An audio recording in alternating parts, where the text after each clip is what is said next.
Bonjour, bonjour. Aujourd'hui, pour ce live, je vais parler du burn-out, mais avec une perspective différente. Donc, en gros, je vais parler du figement.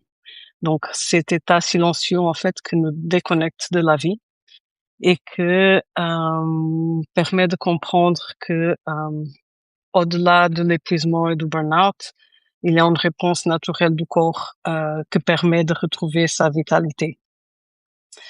Donc, bienvenue, merci beaucoup d'être ici. Bonjour Laurie, bonjour Fenêtre Intérieure, bonjour Barbara, bonjour Dunia, bonjour Elle aussi. Donc, merci beaucoup d'être ici. Donc, je vais vous demander avant tout de pousser sur le petit cœur pour le soutien. C'est très, très important pour moi.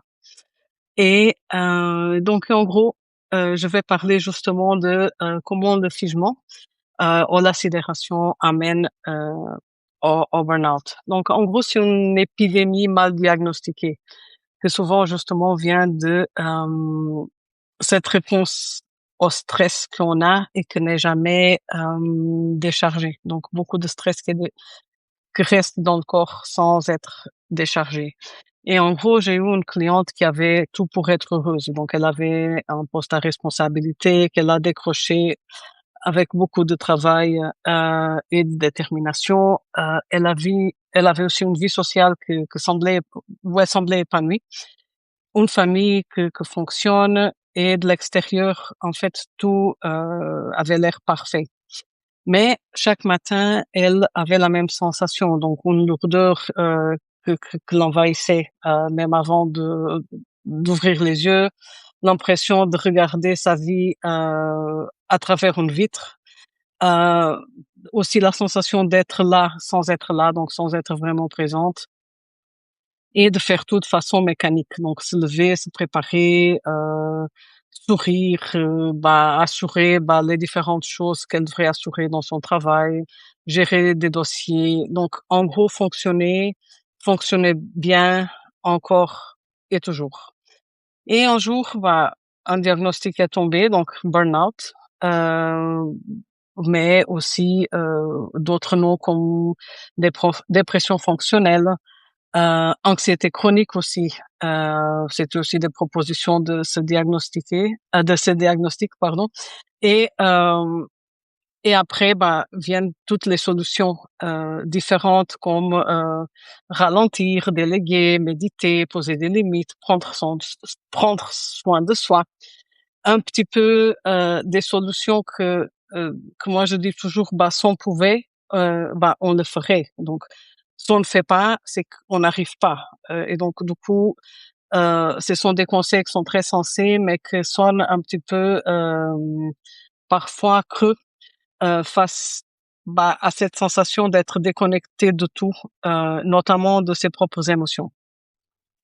Et donc, aujourd'hui, je vais parler justement de un état physiologique qui explique ce qu'on ressent bien mieux que le terme burn-out, que ne décrit pas toujours très bien en fait. C'est que se passe et ce qu'on ressent. Et je vais aussi vous proposer peut-être une nouvelle voie à explorer.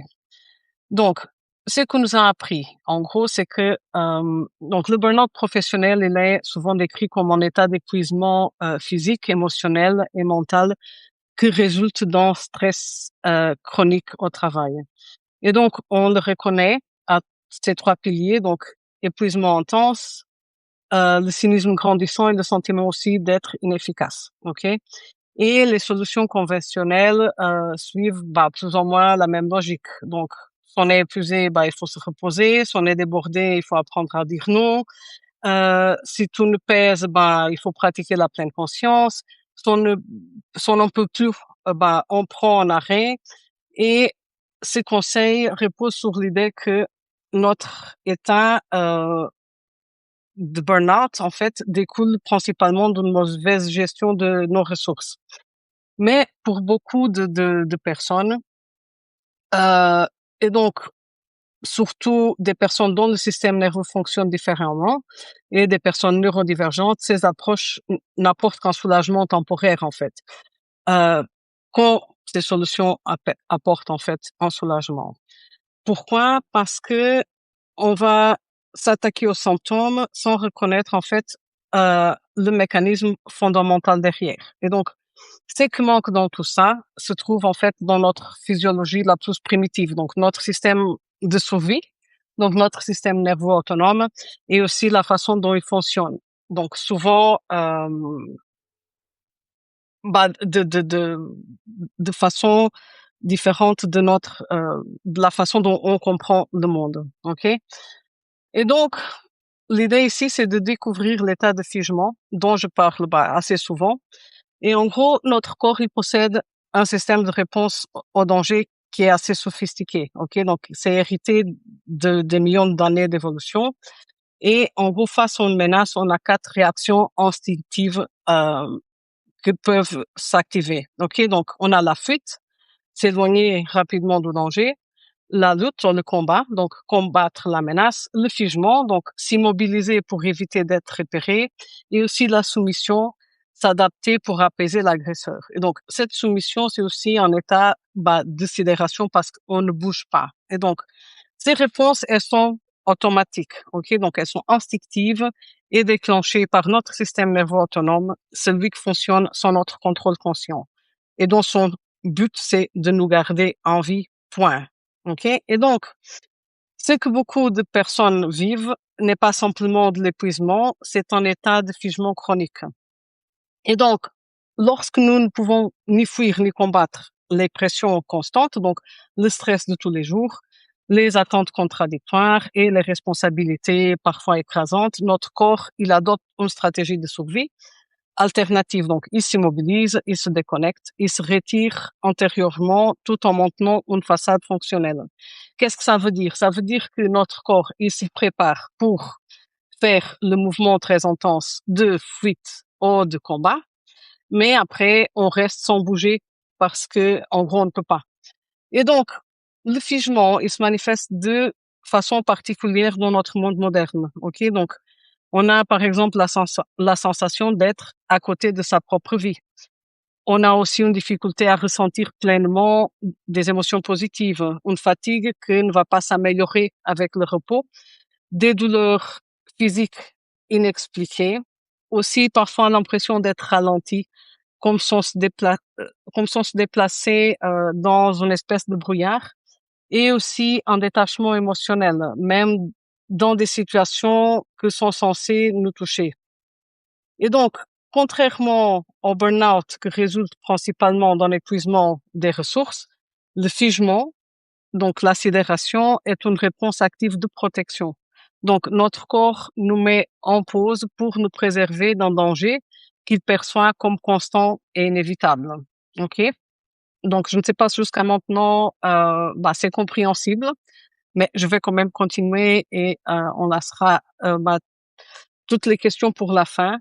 Mais en gros, si vous avez déjà des questions, des commentaires, vous pouvez les écrire et je les lirai à la fin parce que parfois ça prend un tout petit peu de temps.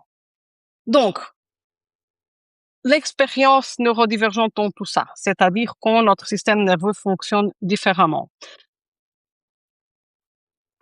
Pardon, donc il fait super chaud, j'ai besoin de boire.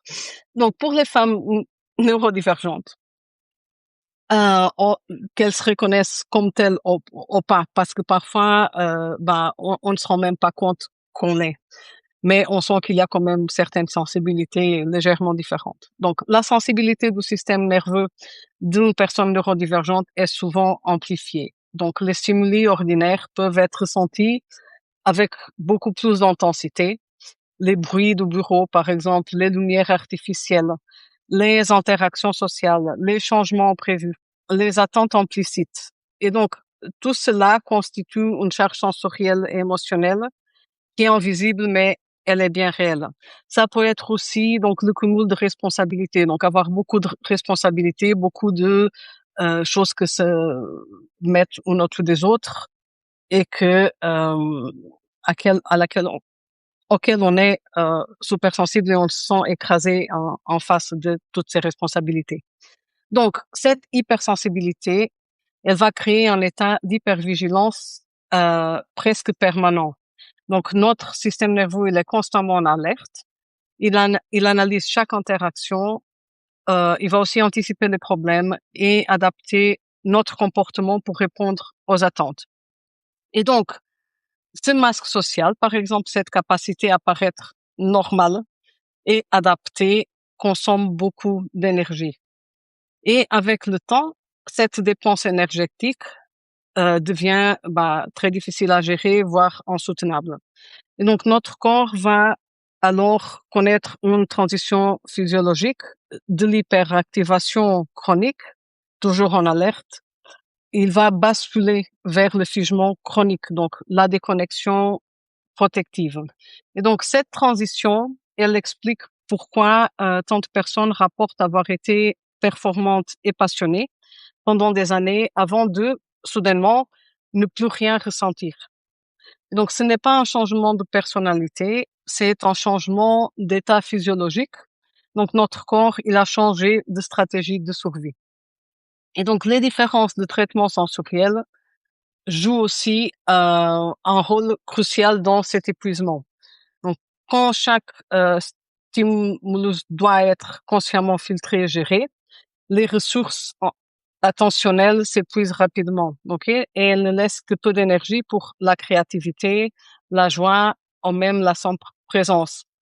Et parfois, bêtement pensé. Donc, moi, j'ai pas mal de personnes qui arrivent chez moi avec la sensation d'être bêtes. Donc, souvent, elles sentent bêtes, qu'elles n'arrivent plus à réfléchir, à penser ou à fonctionner euh, comme avant.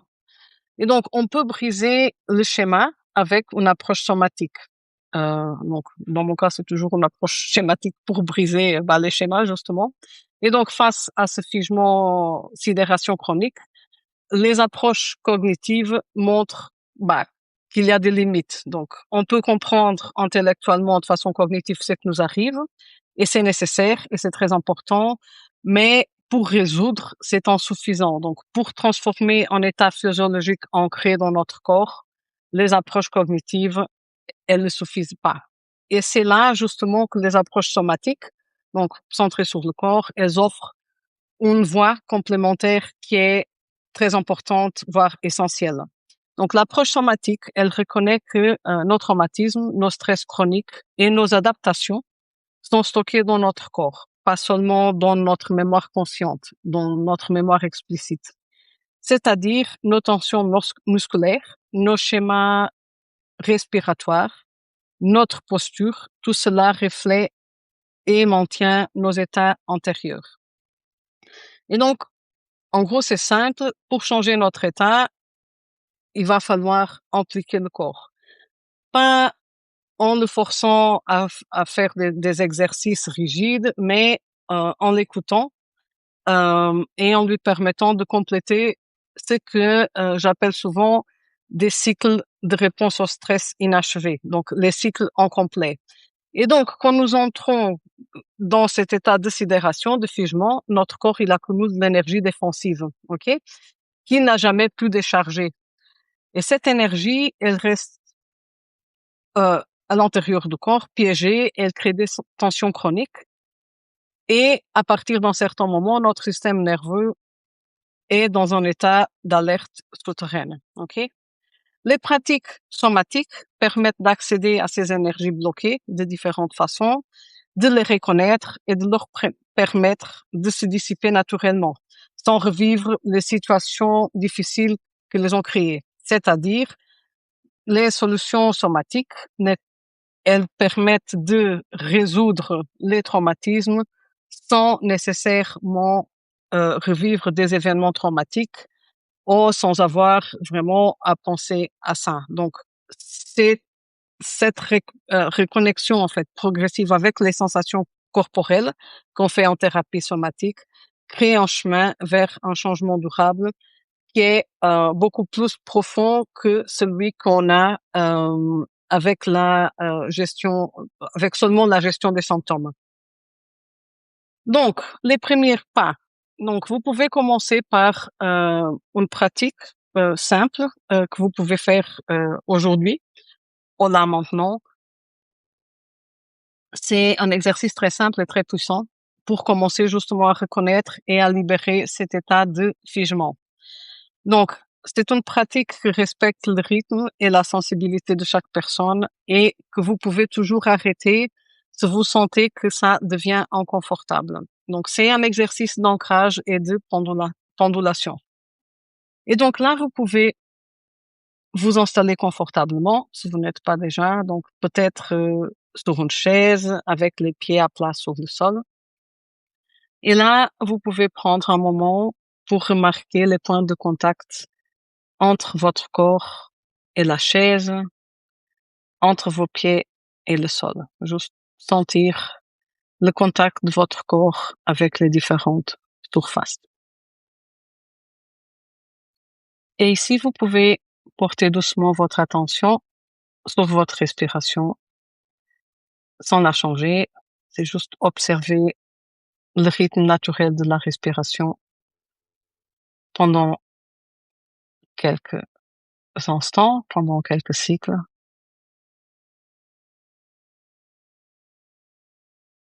Et maintenant, vous pouvez identifier un endroit dans votre corps qui se sent neutre ou agréable. C'est peut-être vos mains, c'est peut-être vos pieds, peut-être une zone du visage, peut-être les jambes ou les bras. Et si vous pouvez prendre le temps de vraiment sentir cette zone, et je vais rester en silence quelques instants pour que vous puissiez sentir cette partie de votre corps qui se sent neutre ou agréable.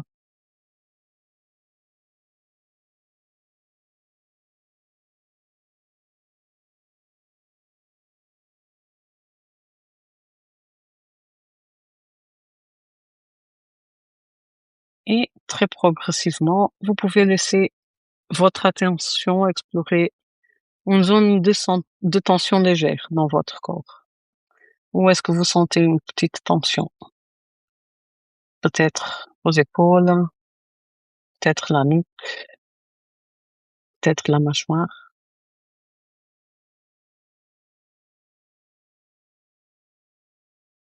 Et maintenant, vous pouvez pratiquer la pendulation. Qu'est-ce que ça veut dire? Alterner votre attention entre la zone ressource, cette zone neutre, agréable, et la zone de légère tension. Donc, pas besoin d'aller vers les zones de forte tension pour commencer, juste tension légère et la zone de ressource neutre ou agréable. Et vous pouvez alterner entre une et l'autre.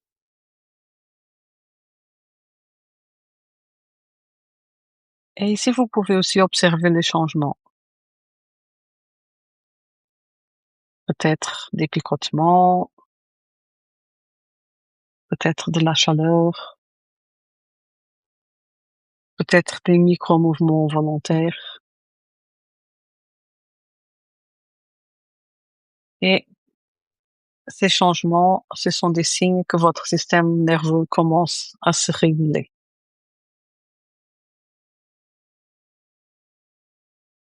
Et là, tout doucement, vous pouvez revenir à votre zone ressource pour terminer. Et si vous pouvez prendre quelques respirations et terminer. Donc ça, c'est un exercice que vous pouvez faire pendant 2, 3, 5 minutes et idéalement chaque jour. Donc vous pouvez le faire tous les jours. L'objectif n'est pas de résoudre quoi que ce soit de façon immédiate. C'est juste de commencer un dialogue avec votre corps et de lui donner l'espace pour commencer à se réguler naturellement. Et ça passe vraiment par l'observation des sensations entre le confort et les petites tensions, non, les tensions légères. Et donc, en gros, ceci, c'est une voie différente. Pourquoi? Parce que le figement chronique n'est pas ni un signe de faiblesse ni d'échec. C'est une stratégie de survie sophistiquée que notre corps a adoptée face à des circonstances qui dépassent nos ressources disponibles. Et reconnaître la différence entre le burn-out traditionnel et l'état de figement ouvre la porte à une approche plus nuancée et plus efficace. Et au lieu de simplement gérer le stress ou pratiquer l'auto-soin, on peut désormais nous adresser directement aux mécanismes physiologiques sous-jacents. Et donc, ce chemin ne consiste pas à nous réparer parce qu'on n'est pas cassé. Et il s'agit plutôt d'accompagner notre système nerveux vers un état de régulation et de sécurité, à partir duquel on pourra à nouveau accéder à notre vitalité naturelle. Et donc, ceci que je viens de dire, ce n'est que une introduction. Et donc, c'est un sujet sur lequel je parle souvent. Et dans les prochaines semaines, je vais approfondir donc non seulement les différents aspects de ces processus, où d'ailleurs vous pouvez déjà trouver pas mal d'informations justement ici sur ce n'est pas dans ma tête.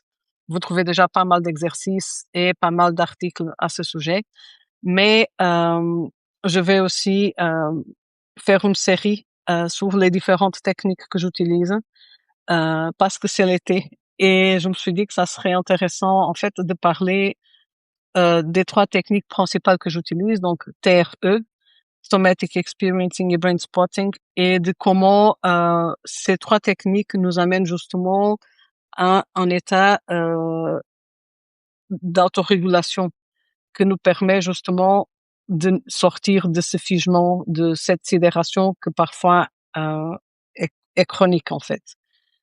Et donc, je vais vous laisser aussi quelques questions de réflexion au cas où vous voulez approfondir votre exploration personnelle. Et donc, vous pouvez faire comme exercice, observer quels sont les signaux que votre corps vous envoie, que vous avez interprété peut-être comme du burn-out, mais qu'en fait pourrait indiquer un état de figement. Donc, est-ce que vous avez déjà senti des différents signaux envoyés par votre corps que pourraient être interprétés comme du burn-out, alors que c'est peut-être un état de sidération? Et est-ce que aussi vous pouvez identifier des moments où vous vous sentez légèrement plus présente et plus connectée à vous-même? Et en fait, qu'est-ce qui caractérise ce moment? Donc ça, c'est quelque chose que vous pouvez faire aussi. Et quelle serait votre première petite étape vers une reconnexion avec votre corps au-delà de l'exercice qu'on vient de faire ici? Et donc, c'est le moment où je dis que j'aimerais bien vous entendre. Euh, dans ce cas, vous lire ici. Et donc, si vous avez des réflexions, vous pouvez les partager ici sur le chat. Ou si vous voulez poser des questions, vous pouvez aussi les poser ici sur le chat. Je vais laisser quelques instants pour que vous puissiez écrire parce que je suis consciente que c'est pas toujours évident. Et et voilà. Donc, si vous avez des questions, c'est vraiment le moment maintenant de les poser sur le chat. Ou alors, si vous voulez juste soutenir ce genre de live que je fais sur les différents états et les différentes choses qu'on ressent en fait, que parfois sont mal interprétées, vous pouvez aussi pousser sur le petit cœur. Donc, je vais encore attendre quelques instants. Et s'il n'y a pas de donc, il y a Dunia. Les signaux peuvent être, par exemple, la boule au ventre répétée ou le manque de sommeil répété. Oui, oui, exactement. Donc, la boule au ventre, oui, c'est un des signaux. Parfois aussi à la gorge, parfois tension à la mâchoire. Donc, notamment le bruxisme, c'est un signal aussi. C'est un signal aussi, pas un signal. Le manque de sommeil aussi. Et donc, ce manque de sommeil, justement, il va contribuer à cette fatigue chronique qui vient aussi, ou qui peut venir, qui peut être, peut avoir son origine à cet état de figement. Sinon, je vais mettre justement la ligne de la liste de signaux que je peux d'ailleurs répéter ce que j'ai dit ici au début.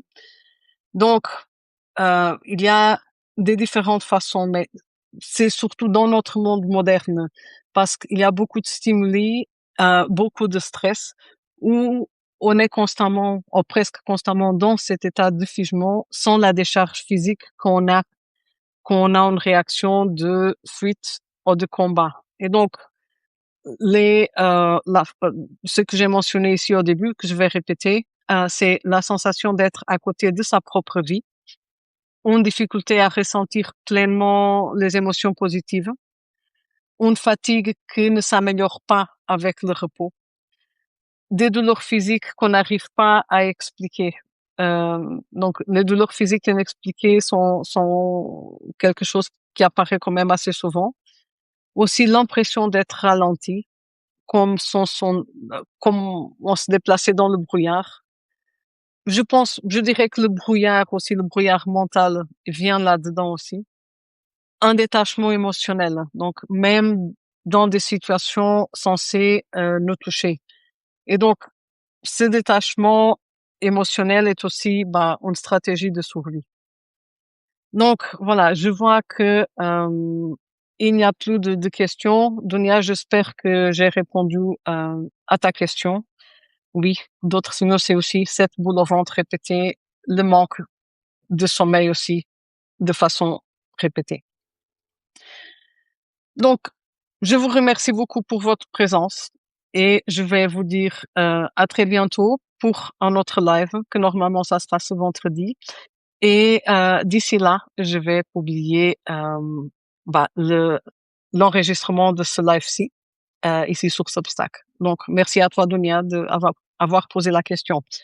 Et maintenant, pendant les prochaines semaines, je vais faire une série d'articles sur le TRE, le Somatic Experiencing et le Brain Spotting. Expliquer comment ça marche, pourquoi ça marche bien, et aussi parler des résultats que j'ai eus avec quelques clientes, parce j'ai eu quand même quelques-uns assez impressionnants. Et je trouve que c'est bien qu'on a des résultats impressionnants avec des techniques qu'on peut utiliser de façon autonome et indépendante sans avoir besoin d'un thérapeute. Ça, c'est quelque chose qu'il faut partager et c'est ça que je vais faire les prochaines semaines. Donc, je vous dis une bonne journée, une bonne semaine et à très bientôt pour un prochain live.